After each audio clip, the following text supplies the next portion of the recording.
Искаш ли детето ти да обича математиката? Ето ти 5 уникални начина, които ще превърнат числата в игра.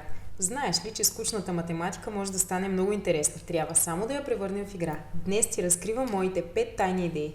Първа идея. Превърнете разходките навън в математическо приключение. Измервайте разстояния, бройте стъпки или потърсете геометрични фигури в природата. Например, нека детето ви измери височината на някое дърво или пък дължината на собствената си сянка. Втора идея. Използвайте математически истории и приказки. Има много книги, които включват математически загадки като част от сюжета си.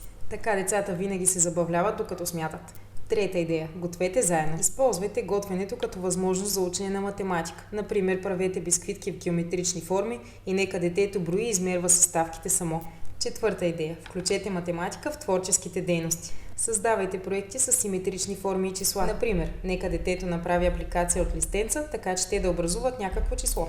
Пета идея. Използвайте визуални и интерактивни приложения. Децата много обичат да играят на телефони и таблети.